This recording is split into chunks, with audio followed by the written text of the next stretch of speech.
Good morning! Breakfast po tayo. Ang aking breakfast is avocado at ang aking ubi bread. Basta po huwag kakalimutan ng magdasal at maghugas ng kamay bago kumain para ang mga biyaya parating na sa atin. Ito, may nabili akong sale na avocado. I-ano lang natin, binalatan ko na. Ito lang yung kakainin natin, o diba? Napakataas po ng antioxidant ng avocado. Kaya po kayo kumain ng kumain. Medyo mahal po ito dito.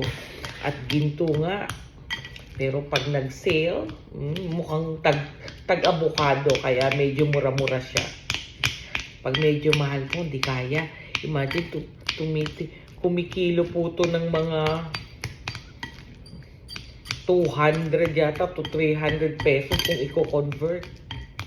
Mahal po dito to, ginto. Hindi naman ako naglalagay ng kung ano-ano dyan. Yan avocado plain lang po. Para yung sustansya niyan, kuha ko. O, diba? Yan lang. Mikos-mikos ba tawag doon? Kumain na po ba ang lahat? Nag-breakfast na po ba ang lahat? Tayo ay mag-breakfast para ang mga lakas andyan lang. Good morning, breakfast lang tayo. Ayan, o diba? Tapos ang ating tinapay. Kuha tayo ng bread. Nahirapan ako magbukas dun sa, kaya gaganitin ko na siya. Ayan, na-open na. Kuha tayo ng dalawa. Oh, naranasan niyo na po bang kumain ng ganito?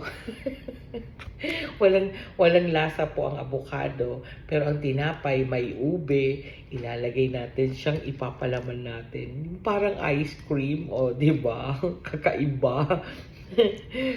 Avocado sa tinapay. Pwede din to sa pandesal. Pero ayan apaw. Let's eat. Sarap pala.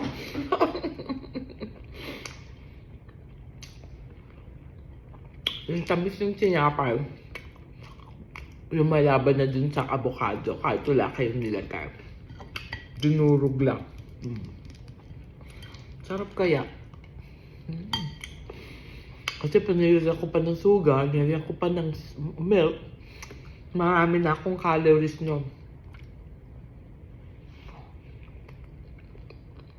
Kasi tinapay nila white bread. Naku. Wala kasi po silang brown bread na ube.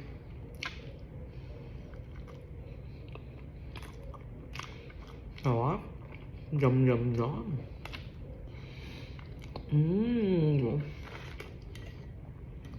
Diba?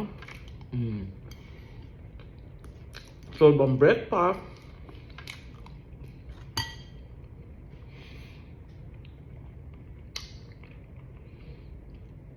Healthy pa. Tapos ang aking coffee, cappuccino din na lang sugar. Sarap.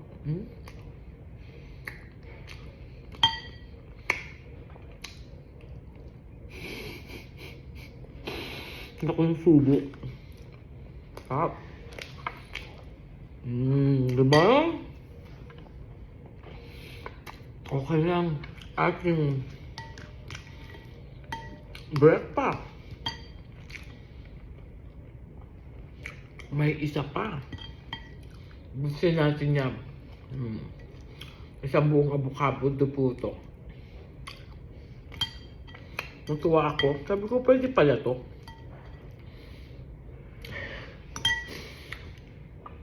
Usually po, pinapapa ko lang avocado. Pero parang sabi ko, lagay ko kayo sa tinapay, parang ice cream. O diba, parang siyang ice cream. Ice cream ang dating. Diba? Pwede din yan sa pandesal. Isa sa favorite ko po talaga avocado. At guyabano. Kaso nga lang, masyadong mataas po ang sugar ng guyabano.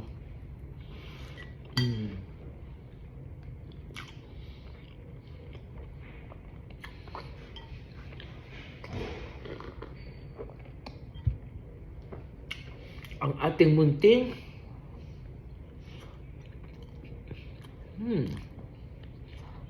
almusal.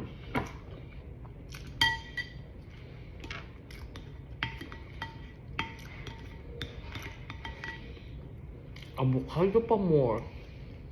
Diba? Naubos ko. Yummy.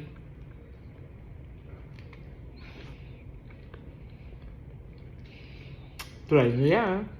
So, hindi nyo kailangan lagyan ng kung ano-ano yung avocado. Kasi yung sa tinapay, matamis na po yun. Okay na yan. Mataas na calories nito. Ang taas ng antioxidant. Panalo.